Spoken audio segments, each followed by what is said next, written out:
Welcome back. This is video number 12 in this series, High School Wrestling Rules. This video is on probably one of the, I don't say controversial, but more people yell this than anything, like holding in football or a travel in basketball or a walk, whatever you want to call it, is stalling. That's the hand sign. It's one fist up in the air. If you've ever been to any type of wrestling meet and the score's close, the fans are yelling, "He's stalling, he's stalling." The coach is yelling, everybody's yelling stalling. Everybody wants that stalling call. Well, this video we're going to show you what stalling is. You can find the rules for stalling in Section 5, Rule 5, Section 24, Articles 1 through 7, and Rule 7, Section 6, Articles 1 through 7, in the 2018-2019 NFHS High School Rulebook. We're going to show you neutral stalling, we're going to show you bottom stalling, and we're going to show you top stalling. That way you guys have an idea of all three components: neutral, bottom, and top. This is the neutral portion of the stalling video, and before I go any further, I do want to say that wrestlers have to make an aggressive and honest attempt to stay within the 10-foot circle. So if you see somebody that is backing up, not making an attempt to shoot or making a takedown or something like that, pretty good chance that they're stalling. If they're not sliding their feet or circling the person, if they're just backing out, not making any effort, pretty good chance that's going to be a stall, just so you guys kind of get the idea if you've seen it before.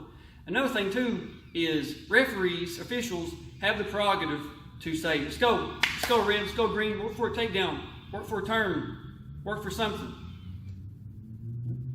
Wrestlers and coaches are highly urged not to use stalling tactics. We know we're going to show you a couple universal stalling moves that every team uses, or every team has in their arsenal. I'm not saying every wrestler uses them, but I'm sure at some point along the time they've been shown that we try to, as soon as we see them coming, we try to talk them away from that and get them to aggressively wrestle.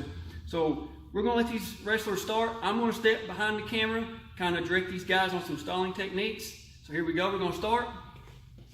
As always, in our position, I'm going to step behind camera. Now, as you can see, the green and red wrestlers are tied up, but the green wrestler starts backing up.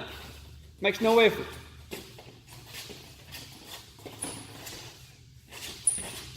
We're out. We come back to the center. Stay in the circle, men. Stay in the circle. Set. See, the red wrestler's backing out, making no effort. We're out. Red, stalling. Stalling on red. Now, as you guys learned in the penalty progression, you get one stalling warning. After that, 1 point. The second stalling is 1 point. Your third stalling is 2 points. And your fourth is the DQ. We also know that, well, you guys have been taught, that is also in the line of the penalty chart with illegal holds, unnecessary roughness,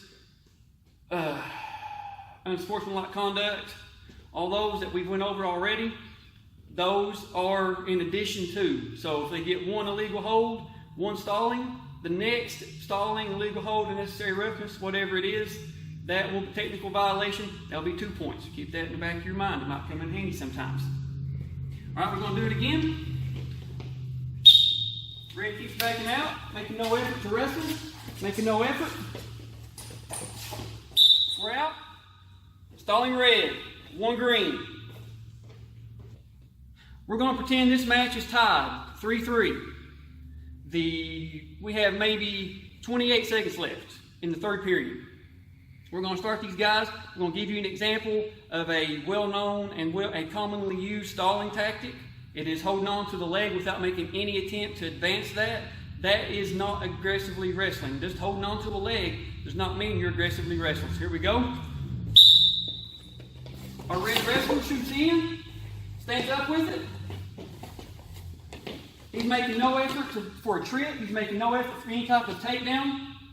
Since they started neutral, red stalling, 1 point, green, 1 point green. Now, as you guys saw in the neutral part, red had two cautions, or I'm sorry, a caution and a penalty point for green. Right there, he just got his second caution and another point. Another commonly used stalling tactic. Now, as you guys know, there are no actual timeouts as in like football or basketball. We have our injury timeout, we have our blood time, we have our recovery time. All three of those have to meet certain criteria to be called. A wrestler just can't call timeout, or a coach just can't call timeout because they want to.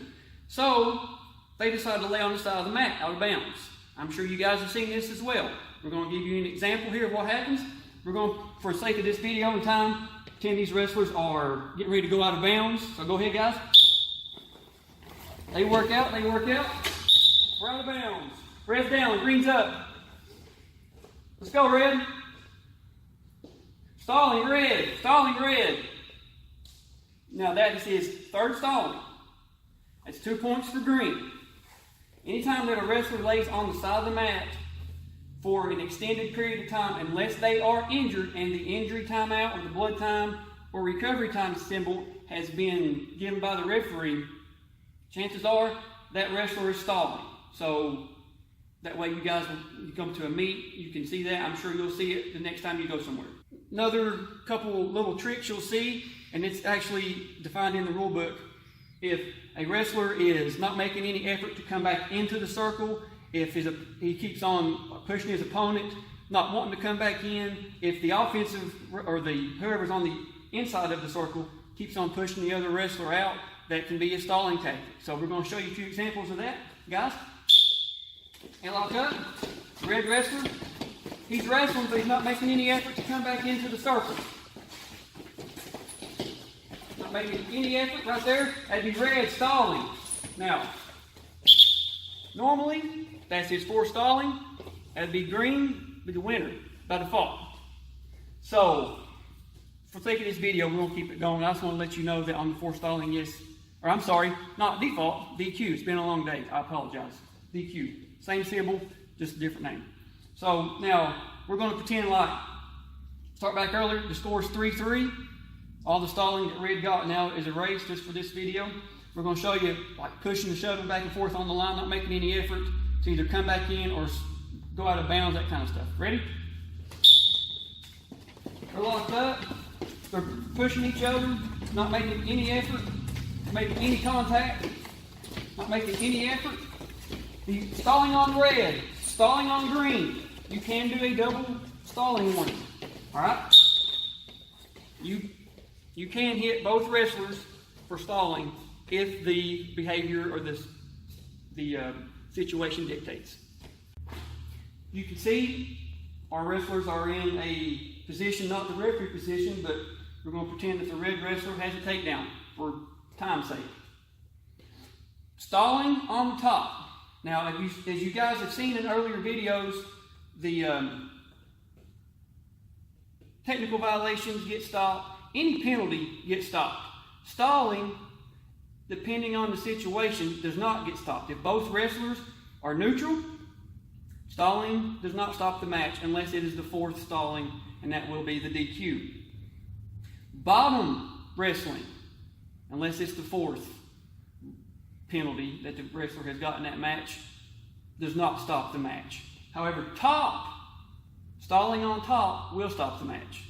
Any situation. If the referee calls stalling on top, the match will be stopped as if they're going out of bounds. Now, we're going to let you guys see a couple examples here of a very common used tactic on top stalling. It is when the wrestler throws the legs in, or maybe doesn't have his legs in, he's just riding the hips, not making any effort to work to the side for a turn, not making any effort to advance his position. Yes, he does have the restraining power and advantage position you guys learned about in our scoring video, but he does not make an effort to advance that. That's when the stalling happens. So we're going to go ahead and let these guys go. You can see he's not making any effort to put a half in. He's not making any effort to work to the side for a turn. He's holding him down, not making any effort. Right there. Red, stalling on top, red.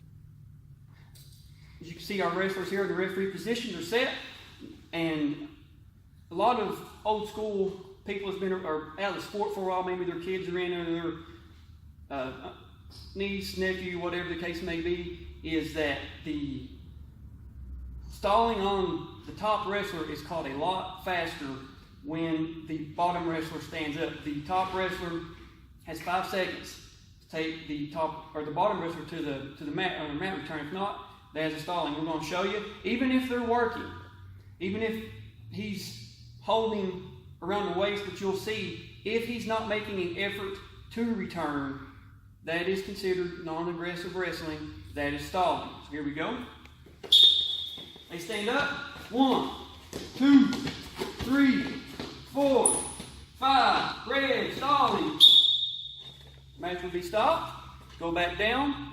Now, if the bottom wrestler is able to break away within that 5 seconds, that is not stalling. Another top stalling tactic that you will see is when the top wrestler, who is in advantage, holds the ankle to the butt of the defensive wrestler for more than 5 seconds. As soon as referees see it, we'll know 1, 2, 3, 4, 5. Stop right there. Stalling red, stalling red. Most of your coaches that's been around for a while will know why that penalty is called, even if they can't see it. If they ask what happened, coach had his heel to his butt for 5 seconds. So anytime, it don't matter if it be right or left side, it doesn't, or even both. That when held to 5 seconds, that is stalling. We're back here in our position you guys just saw in our top stalling session. The top wrestler has got his restraining power and his advantage position. He's going to now try to work for a turn.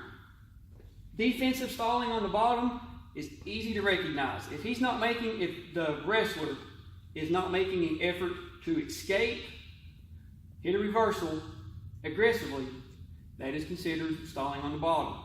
The match does not stop for stalling on the bottom unless it's the 4th penalty, then that would be the DQ.